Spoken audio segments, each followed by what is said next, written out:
नमस्ते प्यारे विद्यार्थियों। आज हम हल करने वाले हैं हमारा हिंदी का कार्यपत्रक 63 जो कि आपको मिला है 5 जनवरी 2022 को। और आप अच्छे से समझ गए होंगे क्योंकि पिछले कार्यपत्रक में भी हमने रचनात्मक लेखन से संबंधित महत्वपूर्ण बिंदुओं के बारे में जानकारी प्राप्त की है। तो यहाँ पर आप देख सकते हैं हमारी परीक्षा में 20 अंक के लिए रचनात्मक लेखन से संबंधित प्रश्न पूछे जाने वाले हैं। और आप समझ ही गए होंगे यहाँ पर कुल आपके 4 टॉपिक है। अनुच्छेद लेखन यहाँ पर दिया गया है जो 5 अंक के लिए आने वाला है। औपचारिक अनौपचारिक पत्र दिए गए हैं जो कि 5 अंक के लिए आने वाले हैं। विज्ञापन लेखन ये भी 5 अंक के लिए है। और यहाँ पर आज हम इस कार्यपत्रक में अभ्यास करने वाले हैं संदेश लेखन का जो कि 5 अंक के लिए आने वाला है। तो कुल आपका रचनात्मक लेखन का जो खंड है वो 20 अंक का हो जाता है। तो यहाँ पर हम संदेश लेखन के बारे में महत्वपूर्ण जानकारी प्राप्त करने वाले हैं ताकि अच्छे से परीक्षा में हम संदेश लेखन के बारे में हम महत्वपूर्ण जानकारियों का प्रयोग करते हुए उसे लिख सकें। रचनात्मक लेखन के प्रत्येक बिंदु के अभ्यास की कड़ी में आज हम संदेश लेखन का अभ्यास करेंगे। प्रश्न पत्र में आपको संदेश लेखन के लिए 2 विषय मिलेंगे।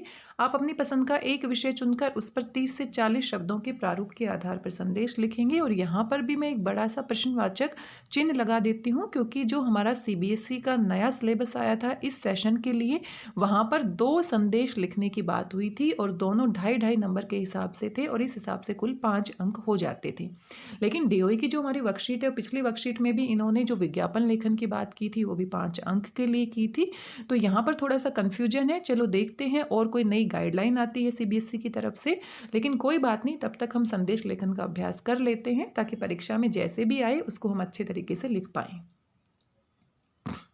तो संदेश लेखन दिए गए हैं, उनके विषय दिए गए हैं और एक संदेश कैसे लिखना है उसका प्रारूप यहाँ पर दिया गया है।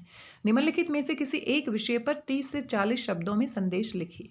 अपनी छोटी बहन के जन्म दिवस पर उसे बधाई संदेश देना है और 30 से 40 शब्दों की शब्द सीमा में आपको इसे लिखना है। तो जन्म दिवस पर बधाई संदेश देना ये तो बहुत ही आसान है, आप अच्छे से लिख सकते हैं। लेकिन कुछ महत्वपूर्ण बातों का आपको ध्यान रखना है जिसके बारे में अभी हम बातचीत करने वाले हैं। शिक्षक दिवस टीचर्स डे के अवसर पर अपने हिंदी शिक्षक के लिए एक भावपूर्ण संदेश लिखना है। तो ये दोनों जो आपके विषय दिए गए हैं संदेश लेखन के, इनका आपको खुद से अभ्यास करना है। चलिए इसका प्रारूप हम देख लेते हैं। तो यहाँ पर आपको प्रारूप दिया गया है संदेश लेखन का प्रारूप। कि संदेश लेखन का प्रारूप हम यहाँ पर देख लेते हैं।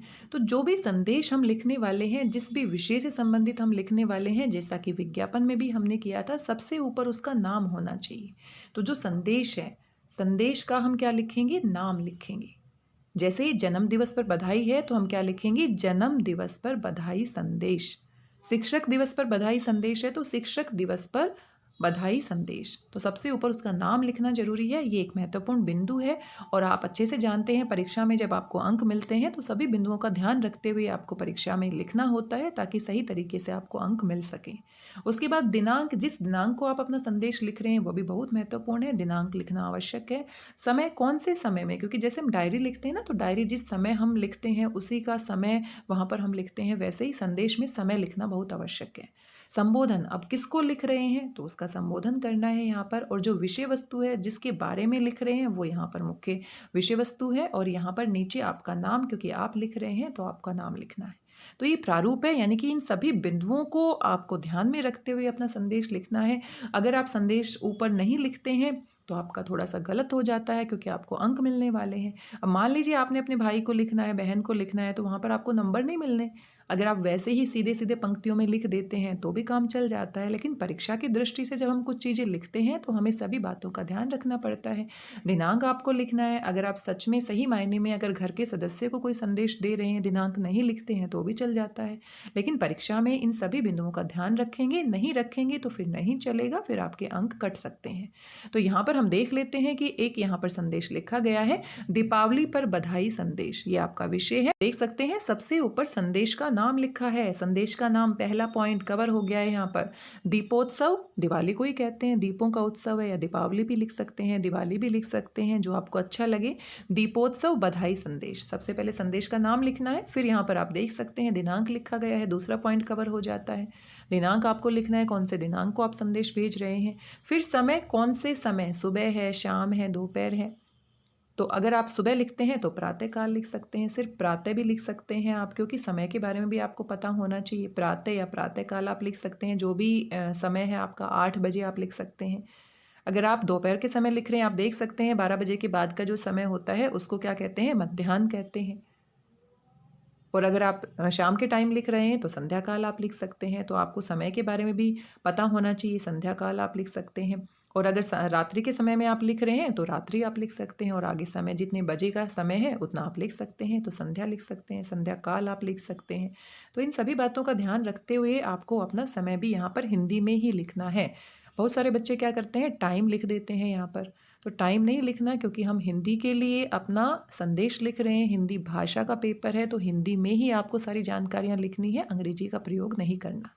अब यहाँ पर संबोधन आप देख सकते हैं। अब किसको लिख रहे हैं, अपने भाई को लिख रहे हैं, अपने पिता को लिख रहे हैं। तो अगर आपसे छोटे हैं तो आप प्रिय लिख सकते हैं, आपका दोस्त है तो आप प्रिय लिख सकते हैं। अगर आपसे बड़े व्यक्ति हैं तो आदरणीय लिख सकते हैं, माता पिता है तो पूजनीय लिख सकते हैं।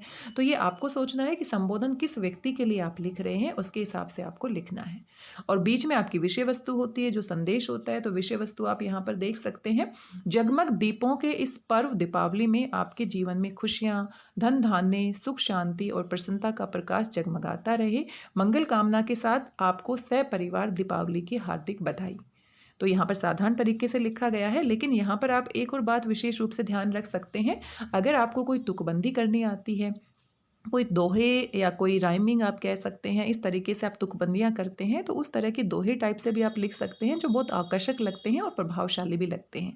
और अगर मान लो दीपावली के ऊपर आपको कोई दोहा लिखना है, तो आप यहाँ पर भी आप हाईलाइटेड करके लिख सकते हैं, या फिर आप नीचे या ऊपर यहाँ पर भी लिख सकते हैं। तो तुकबंदियाँ हमारे जो लिखित रचनात्मक लेखन है उसको और प्रभावशाली बना देती हैं। अगर आपको याद आता है तो आप लिख सकते हैं। और अंत में जिसने पत्र लिखा है, राजू ने लिखा है।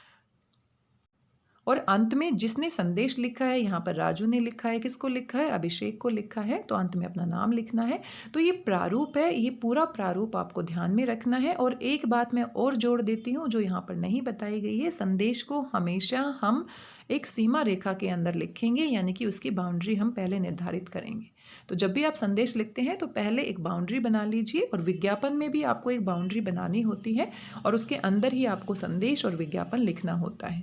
तो यहाँ पर नहीं बनाकर दिया गया, इसके बारे में बातचीत नहीं की गई है, कोई बात नहीं। जब भी आप विज्ञापन लिखेंगे या संदेश लिखेंगे तो यहाँ पर सबसे पहले जो आपकी कॉपी है, जो आपका पेपर है, उसके ऊपर आप इस तरह से क्या लिखेंगे, बाउंड्री बनाएंगे। और बाउंड्री बना के अंदर आपको क्या लिखना है, अपना संदेश लिखना है। और जो तुकबंदियाँ हैं वो आपके संदेश को और प्रभावशाली बनाती है।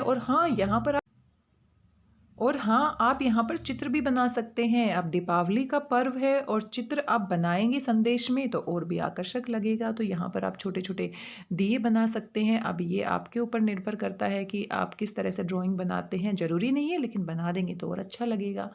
दीपावली से संबंधित आप यहाँ पर बच्चे बना सकते हैं, 2 इस तरह से बच्चे बना सकते हैं। अब मैं यहाँ पर पूरा चित्र नहीं बना रही है, और वो पिचकारियों से खेल रहे हैं। तो चित्र भी आपके संदेश को आकर्षक बनाते हैं, प्रभावशाली बनाते हैं। और आपको विशेष रूप से ये बाउंड्री वाली बात ध्यान रखनी है। और चित्र भी बना सकते हैं, तुकबंदियाँ भी लिख सकते हैं। तो इस तरीके से इस प्रारूप का आपको ध्यान रखना है, और इसको ध्यान रखते हुए ये जो 2 विषय यहाँ पर दिए गए हैं, इनका आपको अभ्यास करना है और ये आपको लिखना है। आज के इस वीडियो में बस इतना ही। आशा करती हूँ सभी जानकारियाँ आपको पसंद आई होंगी, साथ में समझ आई होंगी। मिलते हैं किसी और नए कार्यपत्रक के साथ। तब तक स्वस्थ रहिए, व्यस्त रहिए, मस्त रहिए और खुश होकर संदेश लेखन का अभ्यास करते रहिए। धन्यवाद, बहुत बहुत धन्यवाद।